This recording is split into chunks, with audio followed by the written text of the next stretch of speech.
to the Citizen channel. You're all staying safe and well. This is part 3, guys, so hopefully you've watched part 1 and 2. If you haven't, go back and watch those, guys, if you can.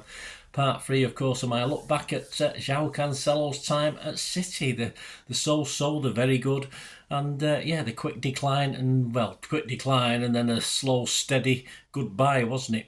At times, João looked like the ideal Pep player, of course he did, but despite some fine performances, medals in the cabinet for him, his play excited and frustrated, not just Pep but us as well, I think, in equal measure. He seemed to have it all, and then it was gone as far as City's concerned anyway. So join me as we continue this little unique look back at his time at City with the help of local and national media and my own personal observations, of course, and thoughts. Please, if you are new to the channel, push that subscribe button, push the bell notifications, everything City past, present, as long as I can keep going. So like, jump on board, guys. And yes, if you can, if you do look through the channel, you'll see stuff on film and TV as well, another passion of mine. So if that's of any interest, or you know someone who might be interested, not interested in City, I don't know how that can happen, but there you go, it does. Please point them in my direction. I'll be very, very grateful. Right, let's get on with this part 3. In part 2, yes, Cancelo played more minutes than any other City player in the last season we looked at, and going forward at least was impressing despite the typical Pep fullback frailties that we get with our decent Pep's fullbacks, where they're great going forward, but yeah, we could ask for a little bit more at the back. Everything looks set for another influential season, and of course we're looking at season 22-23 now, and we've looked at the early Champions League games in part 2, so we're going to go back to the league now and see how it was going on in there. Of course, in the league, in the Erling Haaland show at West Ham, a 2-0 win on match day 1 on the 7th of August. He got off to a steady start. After early mistakes, he grew into the game, says Simon Bukowski of the Manchester Evening News. He rated him just a 6. I also weighed him with a 6 rating as well. He featured on the front cover of the City vs Palace programme on the 27th of August 2022. His Premier League stats so far, up to before this Palace game, read 84 appearances. He'd managed 60 wins, 12 losses and 12 draws, 3 goals, 10 assists, 73 passes around per match, 194 tackles altogether, not in the match, would have been busy, 63% tackle success of that 194, 22 big chances created, managed 249 crosses and 253 accurate long balls. Despite a 4-2 City win, João only scored a 4 with Simon Bukowski, and he noted Pep was constantly shouting instructions, and he was subbed with 30 minutes left, which was a pretty rare in itself. I must have watched a different Cancelo that day, though, because I rated him a 6.5. Yeah, Simon gave him a 4, I give him a 6.5. Anyway, he was still getting most starts at left-back, and in the 6-goal rout of Forest on the 31st of August, one of his outside of the right boot specials, his old Trivella, was a pre-assist for a Haaland hat-trick, and Cancelo got on the score sheet himself at 4-0 as Bernardo found him unmarked on the edge of the D, and he killed it into the far top corner. Simon Bukowski stated it was his best display of the season, linking up well with Bernardo. He rated him an 8, and yeah, I give him an 8 as well. In the matchday programme for the visit of that lot from Stretford, we had this then up-to-date Premier League stats: 88 appearances, 4 goals, 10 assists, 18 yellows, 1 red, 64% tackle success in 204 tackles, 45 headed clearances, 540 duels won, and 153 successful 50-50s. This wasn't bad, was he? His biggest contribution to the 6-3 hammering of United on the 2nd of October was seemingly when he went through the back of Marshall for the United penalty, but his forward work was quite impressive on the day. Simon Bukowski of the Manchester Evening News scored him a 7. Jeremy Cross in the start, he was even more impressed. He went 1 better with an 8. On the 8th of October 2022, a 4-0 home win over the Saints. Cancelo picked it up in his own half and rampaged down the left before cutting inside and placing it left-footed into the far corner for 1-0. And he played a nice 1-2 with KDB before sliding across for Haaland to make it 4-0 at the end. He had nicely pre-assisted a Mahrez goal earlier. It was a man-of-the-match performance. Simon Bukowski scored him a 9 and said, "A game to remind you what a world-class talent he is on his weaker flank. Southampton couldn't stop him."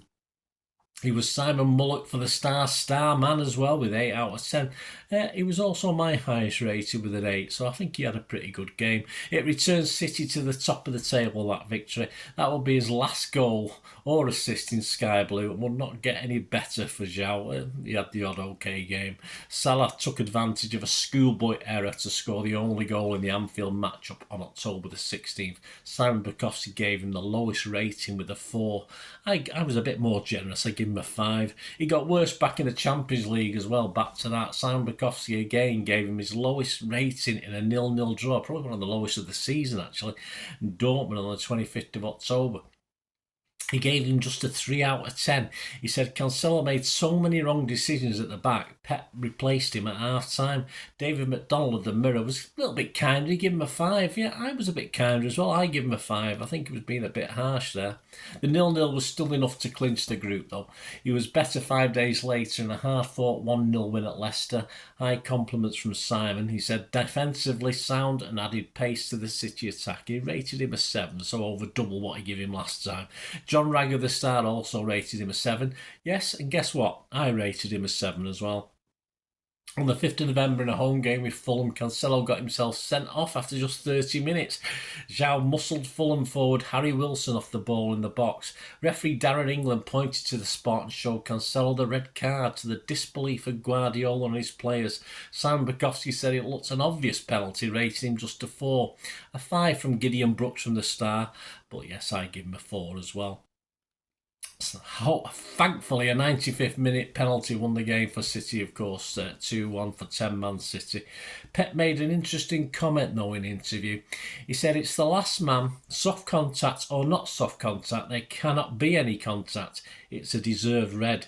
He then, a little bit later in the article, went on to say, Ake, Akanji and Diaz don't make mistakes. A little dig at João perhaps. Probably was. So the cracks were appearing, and a 2-1 loss at home to Brentford on the 13th of November. His frustration led to a booking for diving. Tyrone Marshall for the Manchester Evening News rated him a 4. Gideon Brooks for the Mirror, and me, little old me, also gave him a 4 as well. And it wasn't the best way to end before the World Cup break, of course, at that stage, for City or Cancelo. He was the second half sub in a 3-1 win at Leeds when things recommenced on December the 28th, his first game back for the club. His first start back was on the 5th of January in a 1-0 win at Chelsea. Had him playing on the right, though Tyrone Marshall was not impressed as he said he looked out of sync. He rated him just a 5. He was hooked at half-time for some young lad called Rico Lewis. I wonder what happened to him.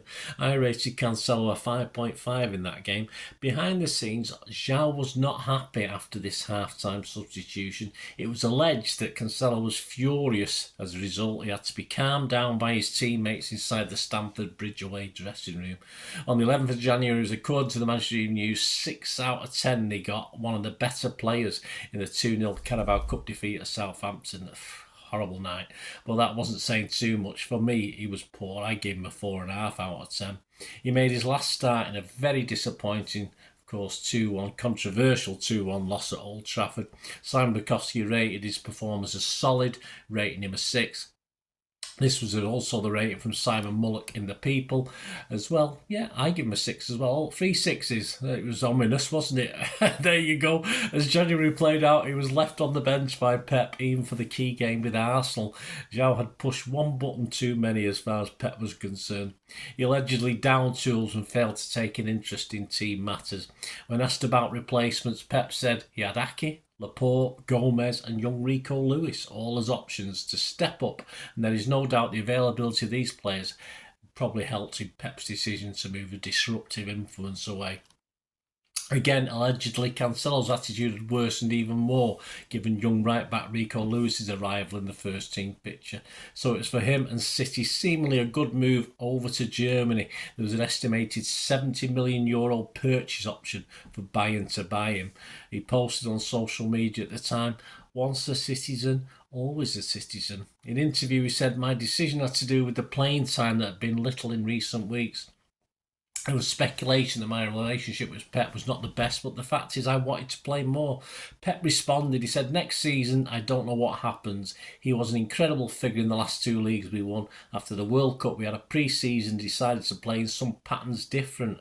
I liked what I watched. I gave more time to other players. His personalities, he loves to play, he trains the best, but the situation is he doesn't play much. In the last years, he was one of the players with the most minutes.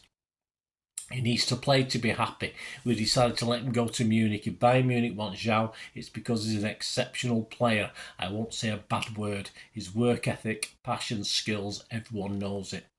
His City stats for 22-23 season: Champions League 5 appearances, 1 as sub, 4 assists. In the Premier League, just 16 appearances, 1 sub appearance, 2 goals and 1 assist. In the FA Cup, just 1 sub appearance, and in the Carabao Cup, just 1 appearance. For Bayern, yeah, interestingly enough, 15 full appearances, 6 as sub, or 15 starts, 6 as sub, 1 goal and 6 assists. But of course, there was no offer was made by Bayern. Would you have paid 70 million? And the 30-year-old then spent the entire 23-24 campaign on loan in Spain with Barcelona. Cash-strapped, poor cash-strapped Barcelona needed cover at right back, and Cancelo was an ideal option. He missed parts of January with a foot injury. He also had a bit of a heart scare in March, but all was fine.